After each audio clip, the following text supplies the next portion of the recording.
Okay students, last class में हमने first chapter that is some basic concepts of chemistry को complete किया था। आज हम लोग नेक्स्ट सेकंड चैप्टर स्टार्ट कर रहे हैं that is structure of atom. तो आज हम लोग सेकंड चैप्टर स्टार्ट कर रहे हैं जिसमें कि स्ट्रक्चर ऑफ एटम का हम लोग इंट्रोडक्शन देखेंगे। तो एटम के स्ट्रक्चर के बारे में सबसे पहले अटेम्प्ट जो लिया था वो जॉन डाल्टन ने लिया था। डाल्टन 1808 में अपना थ्योरी दिया था जिसे डाल्टन्स एटॉमिक थ्योरी बोलते हैं। जो साइंटिस्ट था वो हमारा डाल्टन था। 1808 में थ्योरी दिया था जिसे डाल्टन्स एटॉमिक थ्योरी बोलते हैं। वो हमने फर्स्ट चैप्टर में देखा भी था।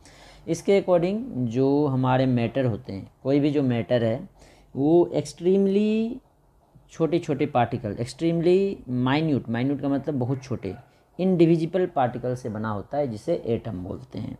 और यही एटम जो है केमिकल रिएक्शन में पार्टिसिपेट करता है। और जो एटम्स है इसे हम लोग ना तो बना सकते हैं और ना ही डिस्ट्रॉय कर सकते हैं। लेकिन जो हमारा मॉडर्न एटॉमिक थ्योरी है, मॉडर्न अप्रोच है, इसमें हमने देखा जो हमारा एटम है ये ज़्यादा देर तक इंडिविजुअल नहीं रहता है। ये भी बहुत छोटे छोटे पार्टिकल से बना होता है जिसे हम लोग फंडामेंटल पार्टिकल्स ऑफ एटम्स बोलते हैं, जिसमें कि electron, proton, neutron, positron etcetera ये सारी चीज़ें आती है। तो वही लिखा है, John Dalton in 1808 believed that matter is made up of extremely minute, minute मतलब बहुत छोटे, इंडिविजुअल पार्टिकल से मिलके बने होते हैं जिसे हम लोग एटम बोलते हैं। Which take part in chemical reaction, जो केमिकल रिएक्शन में पार्टिसिपेट करता है। These particles can neither created not destroyed, जो ये पार्टिकल्स है जिसे हम लोग एटम बोलते हैं, ये ना तो क्रिएट किया जाता है और ना ही डिस्ट्रॉय होता है। लेकिन न्यूक्लियर रिएक्शन में ये क्रिएट भी होता है और डिस्ट्रॉय भी होता है। तो वही हाउएवर मॉडर्न अप्रोच, जो आजकल मॉडर्न एटॉमिक थ्योरी जिसे हम लोग बोलते हैं, shows that atom is no longer individual particles, ये मतलब इंडिविजुअल पार्टिकल्स नहीं है। Modern structure of atom is based on Rutherford scattering experiment, quantization of energy, जो हम लोग आगे पढ़ेंगे, रदरफोर्ड मॉडल पढ़ेंगे, क्वांटाइजेशन ऑफ एनर्जी पढ़ेंगे, और wave mechanical model. Wave mechanical model भी जो है ये दिया है श्रोडिंजर वेव इक्वेशन से हम लोग देखेंगे, इस पे बेस्ड है। इसके अलावा बोर्स एटॉमिक मॉडल भी है। तो सारे जो एटॉमिक स्ट्रक्चर में हम लोग पढ़ेंगे, सारे थ्योरी पढ़ेंगे स्ट्रक्चर ऑफ एटम के। सबसे पहले अटेम्प्ट लिया था लेकिन डाल्टन ने, तो डाल्टन को बहुत ज़्यादा क्रेडिट जाता है। उसके बाद थॉमसन ने भी कुछ ट्राई किया था लेकिन वो बहुत जल्दी फेल हो गया। उसके बाद रदरफोर्ड का बहुत ज़्यादा कंट्रीब्यूशन है, लेकिन वो थ्योरी भी बहुत सारे उसमें लिमिटेशंस हैं। फिर बोर मॉडल आया, उसमें भी बहुत सारे लिमिटेशंस हैं। उसके बाद हमारा मॉडर्न एटॉमिक थ्योरी जो है श्रोडिंजर वेव इक्वेशन से हम लोग देखते हैं, जिसे हम लोग वेव मैकेनिकल मॉडल बोलते हैं, वो आया। तो इस चैप्टर में हम लोग इसे ही डिस्कस करेंगे वन बाय वन करके, रदरफोर्ड, बोर, उसके बाद वेव मैकेनिकल मॉडल को। ठीक है। It is now verified that atom consist of several sub atomic particles, जिसे हम लोग फंडामेंटल पार्टिकल बोलते हैं, like electron, proton, neutron, positron, neutrino, meson etcetera, out of which electron, proton and neutron are called fundamental sub atomic particle. जो electron, proton, neutron है ये fundamental particles है किसी भी एटम के। अब जो ये इलेक्ट्रॉन है उसको हम लोग ई से रिप्रेजेंट करते हैं और इसका चार्ज -1 होता है, इसलिए E-1 जीरो से भी इसे रिप्रेजेंट करते हैं। बहुत लोग इसे इलेक्ट्रॉन पे माइनस चार्ज देके भी रिप्रेजेंट करें या सिर्फ ई लिख दें, तो ये भी इलेक्ट्रॉन को ही रिप्रेजेंट करता है। ये सारा रिप्रेजेंटेशन जो है इलेक्ट्रॉन का है। तो इलेक्ट्रॉन जो है निगेटिवली चार्ज पार्टिकल है और इसे जे थॉमसन के एक्सपेरिमेंट से हम लोग देखते हैं। तो it is negatively charge particle. कैसे है वो अभी हम लोग प्रूव करेंगे। It is discovered by J Thomson. जो इलेक्ट्रॉन का डिस्कवरी है ये हम लोग बोलते हैं जे थॉमसन ने किया है 1897 में। एक्चुअली में सबसे पहले इलेक्ट्रॉन का डिस्कवरी नहीं हुआ था, डिस्कवरी जो हुआ था कैथोड रे का हुआ था। कैथोड रे को ही बाद में जो नेम दिया गया वो इलेक्ट्रॉन दिया गया। तो वही हमने लिखा है, cathode rays were discovered by William Crook. सबसे पहले विलियम क्रूक ने डिस्कवर किया था, एंड जे थॉमसन। ठीक है, William crook and J Thomson using A cylindrical hard glass tube fitted with 2 metallic electrode. एक हार्ड ग्लास ट्यूब लिया जिसे हम लोग डिस्चार्ज ट्यूब बोलते हैं, उसमें 2 मेटेलिक रॉड फिट किया, अभी डायग्राम से बताऊंगा। This is known as discharge tube. They passed electricity, high voltage supply दिया, 10,000 वोल्ट सप्लाई दिया उस डिस्चार्ज ट्यूब के में जो 2 इलेक्ट्रोड लगा है, दोनों से बैटरी कनेक्ट करके हाई वोल्टेज सप्लाई दिया। ए वेरी लो प्रेशर, और जो डिस्चार्ज ट्यूब था उसमें वैक्यूम पंप से गैस निकाल लिया, मतलब उसमें बहुत कम गैस छोड़ा, और गैस कम रहेगा मतलब उसका प्रेशर लो होगा। तो देखा गया जो ब्लू रेज है वो कैथोड से एनोड की तरफ जा रहा है। Blue rays emerge from the cathode, इसी रे का नाम दिया गया कैथोड रे। तो देखो ये हमारा एक सिलेंड्रिकल ट्यूब है, ये दिख रहा है आपको, ये हमारा एक सिलेंड्रिकल ट्यूब लिया गया, ये एक सिलेंड्रिकल ट्यूब लिया, और यहाँ पे एनोड बनाया गया। एनोड जो है हमारा ये है, एक मेटेलिक इलेक्ट्रोड है जिसमें होल्स है, होल्स इसीलिए दिया गया जिससे ये रे पास होकर यहाँ पे आ जाए। और यहाँ पे जो है फ्लोरेसेंट स्क्रीन लगाया। फ्लोरेसेंट स्क्रीन मतलब यहाँ पे जिंक सल्फाइड का कोटिंग कर दिया, कोटेड विथ जिंक सल्फाइड। तो जिंक सल्फाइड का कोटिंग करने से क्या हो गया, अगर कोई भी रे इस पर स्ट्राइक करेगा तो ब्लू कलर देगा। तो अगर ब्लू कलर देगा तो हमें पता चल जाता है यहाँ पे रे स्ट्राइक कर रहा है। और यहाँ पे परफोरेटेड एनोड परफोरेटेड इलेक्ट्रोड लगाया जिसे कैथोड बोलते हैं। इसको बैटरी के पॉजिटिव टर्मिनल से लगाया तो इसको एनोड बोला, इसको निगेटिव टर्मिनल से लगाया इसको कैथोड बोला।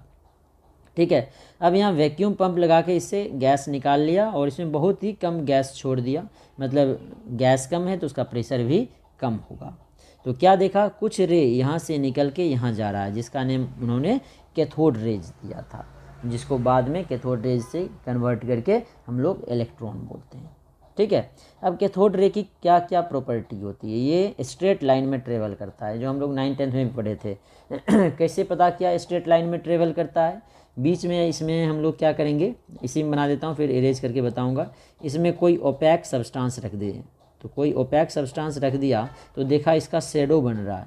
शेडो बनने का मतलब है जो ये स्ट्रेट लाइन है, जो ये कैथोड रे है, ये स्ट्रेट लाइन में ट्रेवल करेगा। उसके बाद it produce mechanical effect as they can rotate wheel placed in their path. ये मतलब इसमें मैकेनिकल इफेक्ट होता है। ये कैसे देखा गया, इसके बीच में क्या किया, एक कोई व्हील रख दिया, ये कोई व्हील रख दिया तो देखा क्या, ये व्हील क्या होगा, मूव करने लगा। मूव करने लगा मतलब ये जो है मैकेनिकल इफेक्ट भी क्रिएट कर सकता है। It consist negatively charge particle known as electron.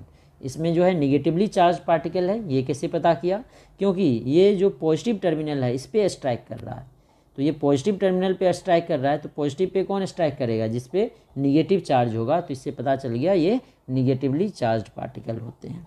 उसके बाद it travels with high speed, high speed में ट्रेवल करता है।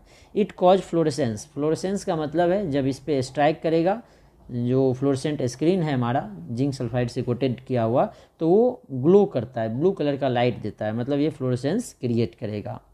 It heats the object on which they fall due to transfer of kinetic energy to the object.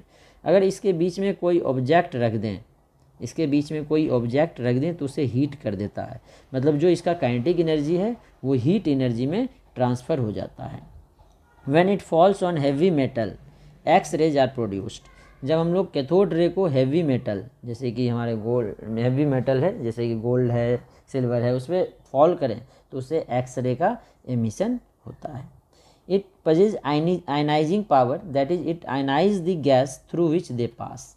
जो gas से ये पास किया, मान लो इसमें हमने कोई गैस रख दिया है, हाइड्रोजन गैस रख दिया है, तो हाइड्रोजन को ये आयनाइज कर देगा। आयनाइज कर देगा मतलब हाइड्रोजन के पास जो इलेक्ट्रॉन है, एक इलेक्ट्रॉन बाहर निकाल देगा, तो ये इलेक्ट्रॉन और H+ में आयनाइज हो जाएगा। तो यही जो इलेक्ट्रॉन है यही इधर आता है, यही इलेक्ट्रॉन का फ्लो जो होता है जिसे हमने कैथोड रे बोला है, हमने नहीं, जे थॉमसन ने बोला था, तो उसे ही कैथोड रे बोला गया था। It can penetrate through thin metallic sheet, ये थिन मेटेलिक शीट से पास हो जाएगा। अगर इसमें, जो कि रदरफोर्ड ने बाद में एक्सप्लेन करके बताया था, अगर हम लोग इसमें कोई पतला सा शीट रख दें, गोल्ड का थिन शीट रख दें, रदरफोर्ड एक्सपेरिमेंट में डिटेल में हम लोग देखेंगे, तो उससे ये पास हो जाता है, थिन शीट से ये पास हो जाएगा। The nature of rays does not depend on nature of gas and material used in discharge tube. अब जो ये कैथोड रे है बच्चे, एक्चुअली में ये इलेक्ट्रॉन होता है। इसमें कोई भी गैस रखें, जैसे हाइड्रोजन रखे तो हमने क्या बोला, H++ इलेक्ट्रॉन आएगा। ठीक है, अगर हीलियम रखते तो क्या आता, He++ इलेक्ट्रॉन आता। मतलब ये इलेक्ट्रॉन सारे केस में सेम आएगा, मतलब इसके जो कोई भी गैस रखें ये इलेक्ट्रॉन ही देगा, मतलब गैस के नेचर पे ये डिपेंड नहीं करेगा। कोई भी गैस रखो, हाइड्रोजन रखो, हीलियम रखो, नाइट्रोजन रखो, ऑक्सीजन रखो, जो कैथोड रे है वो सेम रहेगा सबके लिए, गैस के नेचर पे डिपेंड नहीं करेगा। It produce scintillation on the photographic plate, photographic plate पे ये स्किंटिलेशन प्रोड्यूस करेगा। और जो ये स्किंटिलेशन है इसका मतलब होता है जो फ्लैश ऑफ लाइट प्रोड्यूस होगा अगर इसे हम लोग किसी ट्रांसपेरेंट मटेरियल से पास करें।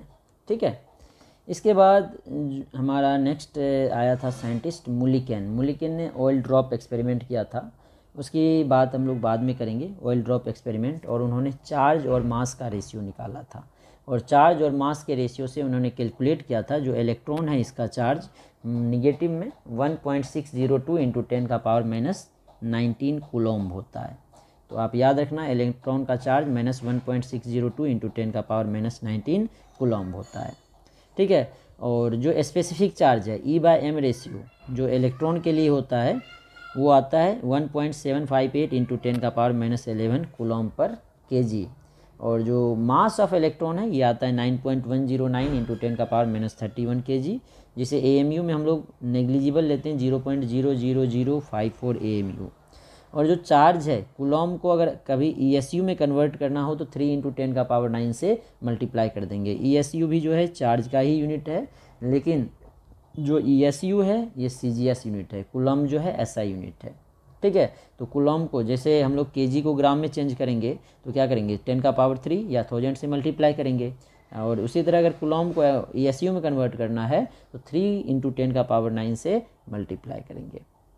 अब इसके बाद नेक्स्ट हम लोग देखते हैं प्रोटॉन। जो नेक्स्ट फंडामेंटल पार्टिकल है वो है प्रोटॉन। प्रोटॉन को हम लोग H+ से रिप्रेजेंट करते हैं या P से रिप्रेजेंट करते हैं।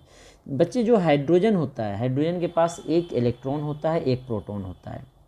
हाइड्रोजन जो है इसका एटॉमिक नंबर 1 है, एटॉमिक नंबर 1 Z की वैल्यू हाइड्रोजन के लिए 1 होती है, मतलब इलेक्ट्रॉन भी 1 है और प्रोटॉन भी 1 है। अब H+ का क्या मतलब है, एक इलेक्ट्रॉन निकाल लिया, एक इलेक्ट्रॉन एक प्रोटॉन था, इलेक्ट्रॉन निकाल लिया तो क्या बचा प्रोटॉन। तो प्रोटॉन को हम लोग H+ भी लिखते हैं। ये पॉजिटिवली चार्ज पार्टिकल है। इसकी डिस्कवरी जो है गोल्डस्टीन ने किया था 1886 में। ठीक है, it is a component of particle of anode rays. जो ये प्रोटॉन है एनोड रे का ही एक कंपोनेंट होता है। एनोड रे को प्रोटॉन नहीं बोलेंगे क्योंकि एनोड रे जो है ना ये पॉजिटिवली चार्ज पार्टिकल है। जैसे कि हाइड्रोजन के केस में तो H+ आएगा, उसे प्रोटॉन बोल सकते हैं, लेकिन हीलियम के केस में He+ आएगा तो उसे प्रोटॉन नहीं बोलेंगे He+ को। जो एनोड रे है उसी का एक कंपोनेंट प्रोटॉन होता है। तो जो जे थॉमसन का एक्सपेरिमेंट है उसी को ये अपोजिट डायरेक्शन में किया गोल्डस्टीन ने। तो गोल्डस्टीन ने सोचा जब कुछ पार्टिकल्स कैथोड से एनोड की तरफ जा रहे हैं तो ऐसा भी हो सकता है कुछ पार्टिकल्स कैथोड से एनोड की तरफ आएगा। तो उन्होंने सेम एक क्या किया, हार्ड ग्लास ट्यूब लिया, ये ग्लास ट्यूब लिया सिलेंड्रिकल, और इधर इस बार इन्होंने क्या किया, इस साइड लगा दिया हमारा फ्लोरेसेंस स्क्रीन, मतलब इसमें जिंक सल्फाइड का कोटिंग होगा, इस साइड लगा दिया कैथोड के साइड, और इसको नेगेटिव टर्मिनल से लगा दिया, इसको पॉजिटिव टर्मिनल से कनेक्ट कर दिया, और इसको परफोरेटेड लिया। तो कुछ पार्टिकल्स तो इधर जा रहे थे लेकिन कुछ पार्टिकल्स इधर भी आ रहे थे, यहाँ पे भी स्किंटिलेशन हो रहा था। और सेम प्रोसेस किया है, जो ये पार्टिकल इधर मूव कर रहे थे परफोरेटेड कैथोड से, उसका नेम दिया एनोड रे। जो इधर आ रहा है उसे कैथोड रे, जो इधर आ रहा है उसे एनोड रे। सेम एक्सपेरिमेंट किया, तो वही हमने लिखा है।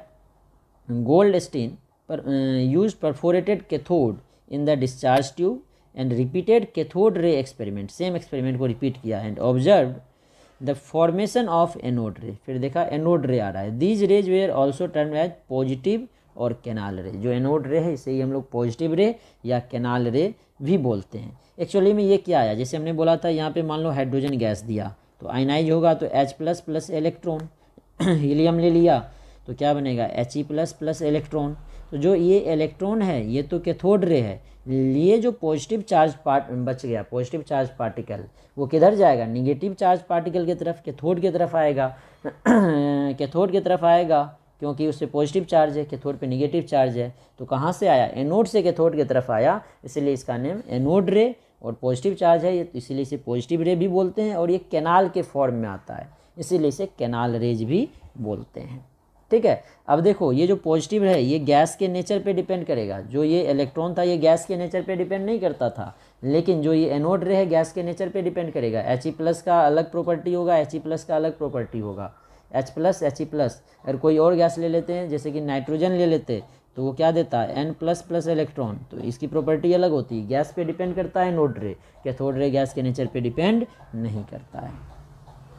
तो वही प्रॉपर्टीज ऑफ एनोड रे, ये भी स्ट्रेट लाइन में ट्रेवल करता है, ये भी हम लोग देख सकते हैं। इसके बीच में कोई अगर हम लोग रख दें ऑब्जेक्ट तो उसका शेडो बनता है। Anode rays are material particle, ये भी मटेरियल पार्टिकल होता है। अगर इसमें कोई फैन रख दें तो उसे मूव कर देगा। पॉजिटिवली चार्ज पार्टिकल होता है क्योंकि ये कैथोड की तरफ जा रहा है, कैथोड पे निगेटिव चार्ज है, मतलब इस पर पॉजिटिव चार्ज होगा। एनोड रे में get deflected by external magnetic field, अगर कैथोड रे में भी ये लिख सकते थे, अगर यहाँ पे कोई मैग्नेटिक फील्ड लगा दें नॉर्थ और पोल साउथ पोल तो उसे ये डिफ्लेक्ट होगा, ठीक है।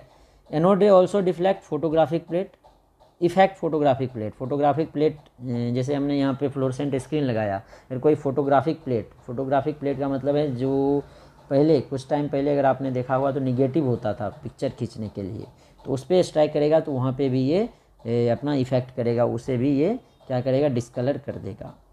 और जो E/m रेशियो है of this rays are smaller than electron, क्योंकि जो E/m रेशियो है, जो मास होता है इसका वो ज़्यादा होता है, चार्ज सेम होता है कैथोड का और एनोड रे का दोनों का, लेकिन मास ज़्यादा होता है, इसलिए E/m इसकी वैल्यू इसकी बहुत कम होगी, क्योंकि इलेक्ट्रॉन के मास के कंपेरिजन में प्रोटॉन का मास बहुत ज़्यादा होता है। Unlike cathode ray their E/m ratio depend upon the nature of gas taken in tube, gas पे डिपेंड करेगा। It is maximum when gas present in tube is hydrogen, जो इसका E/m रेशियो है मैक्सिमम होगा जब ये गैस हाइड्रोजन होगा, क्योंकि हाइड्रोजन जो है लाइटेस्ट गैस होता है जो अभी तक हमारे पास आया हुआ है। These rays also produce flashes of light on zinc sulphide, और जो चार्ज आया प्रोटॉन का इलेक्ट्रॉन के इतना ही आएगा, लेकिन साइन इसका पॉजिटिव होगा। जो मास होगा इसका आएगा 1.673 10⁻⁻27 kg, और जो AMU में ऑलमोस्ट 1 AMU के ये इक्वल होगा। और जो E/m रेशियो आता है 9.58 × 10⁻7 कूलम 4 ग्राम आएगा। और जो प्रोटॉन है इसे हम लोग H+ आयन भी बोलते हैं। इसके बाद जो थर्ड फंडामेंटल पार्टिकल है वो है हमारा न्यूट्रॉन। न्यूट्रॉन को हम लोग N से रिप्रेजेंट करते हैं, या इसका एटॉमिक नंबर, इसमें प्रोटॉन होता नहीं है तो 0, और मास इसके पास होता है 1, तो इसका जो इलेक्ट्रॉन प्रोटॉन 0 मास 1 होता है, उसे ही न्यूट्रॉन बोलेंगे। मतलब मास पार्टिकल है, इस पर कोई चार्ज नहीं होता है, न्यूट्रल पार्टिकल है। इसकी डिस्कवरी किया था जेम्स चैडविक ने 1932 में, और ये न्यूक्लियर रिएक्शन से किया था। जो बेरिलियम था, बेरिलियम पे हीलियम को अटैक किया तो देखा इन्होंने कार्बन बन गया, और एक मास पार्टिकल निकला जिसके पास कोई चार्ज नहीं था, उसी मास पार्टिकल का नाम इन्होंने न्यूट्रॉन रखा था। या बोरॉन 511 पे हीलियम अटैक किया तो नाइट्रोजन और न्यूट्रॉन बना था, उसी मतलब मास पार्टिकल बना था जिसका नाम इन्होंने न्यूट्रॉन दिया। The reason for the late discovery of neutron was its neutral nature, ये स्टार्टिंग में इलेक्ट्रॉन प्रोटॉन तो जल्दी डिस्कवर हो गया, न्यूट्रॉन बाद में डिस्कवर हुआ, क्योंकि इस पर कोई चार्ज नहीं था, कोई मतलब चार्ज नहीं था, मतलब ना तो ये इलेक्ट्रिक फील्ड से कोई इफेक्ट होता था, ना तो मैग्नेटिक फील्ड पे होता था, ना ही किसी इलेक्ट्रॉन की तरफ जाता था, इसीलिए इसकी डिस्कवरी जल्दी नहीं हुई। इस पर कोई चार्ज नहीं होता है, बस इसका मास होता है ऑलमोस्ट प्रोटॉन के इक्वल 1.675 × 10⁻⁻27 kg। प्रोटॉन में 1.673 था, उसमें इसमें 1.675 होता है, और AMU में ऑलमोस्ट 1 AMU के इक्वल होता है ये। और जो स्पेसिफिक चार्ज है मतलब E/m रेशियो ऑफ न्यूट्रॉन, ये हमेशा 0 होगा, क्योंकि न्यूट्रॉन का चार्ज 0 होता है। Neutron is fundamental particle of all the atomic nucleus except hydrogen. Neutron सारे एटम के न्यूक्लियस में होता है, लेकिन हाइड्रोजन के न्यूक्लियस में नहीं होता है, ठीक है। इसके बाद जो एटम का स्ट्रक्चर था उसके लिए जो अटेम्प्ट लिया था डाल्टन के बाद, वो थॉमसन ने लिया था, जिसे हम लोग थॉमसन्स एटॉमिक मॉडल या थॉमसन मॉडल या प्लम पुडिंग मॉडल बोलते हैं, या वाटरमेलन मॉडल बोलते हैं। इन्होंने बोला था, ये वैसे फेल हो गया था बहुत जल्दी, इन्होंने बोला था जो हमारा एटम है इस तरह का होता है। एटम क्या होता है, पॉजिटिवली चार्ज स्फीयर होता है, जिसमें इलेक्ट्रॉन जो है, जैसे वाटरमेलन में सीड्स एम्बेडेड होते हैं ना, उसी तरह ये एम्बेडेड होता है। अगर इस तरह से ये एम्बेडेड होता तो पॉजिटिव और निगेटिव में अट्रैक्शन होता और एटम जो है जल्दी ख़त्म हो जाता, लेकिन ख़त्म नहीं होता है, इसीलिए इस थ्योरी को रिजेक्ट कर दिया गया। तो ये लिखा है, after discovery of electron and proton attempts were made to find out their arrangement. Electron और प्रोटॉन एटम में कैसे अरेंज होते हैं, इसे निकालने के लिए बहुत सारे अटेम्प्ट्स लिए गए। The first simple model was proposed by J Thomson 1898 ईस्वी में, जिसे थॉमसन एटॉमिक मॉडल बोलते हैं। और उन्होंने बोला था, he proposed that positive charge is spread over a sphere. एक स्फीयर में पॉजिटिव चार्ज स्फीयर होते हैं of the size of atom, पूरे एटम में, जिसका रेडियस ऑलमोस्ट 10⁻⁸ सेंटीमीटर के रेंज में होता है। ठीक है, in which electrons are embedded to make the atom as whole neutral. मतलब पॉजिटिव चार्ज पार्टिकल है तो अब तो स्फीयर पॉजिटिवली होना चाहिए, लेकिन उसको न्यूट्रलाइज करने के लिए उसमें इलेक्ट्रॉन जो है एम्बेडेड होता है, जिसके कारण वो कम्प्लीटली क्या होते हैं, न्यूट्रल होते हैं। जैसे ये पॉजिटिवली चार्ज स्फीयर है, इसमें इलेक्ट्रॉन एम्बेडेड है। This model could not explain the experimental results of Rutherford alpha particle scattering, therefore it was rejected. ये जो रदरफोर्ड मॉडल था उसे भी सेटिस्फाई नहीं करता है, और बाकी जितने भी हमने एक्सपेरिमेंट किए इसके बाद एक्सपेरिमेंटल किसी भी रिजल्ट को ये सेटिस्फाई नहीं करता है, और इसके अकॉर्डिंग एटम जल्दी ख़त्म होने जाना चाहिए, इसीलिए इस मॉडल को रिजेक्ट कर दिया गया।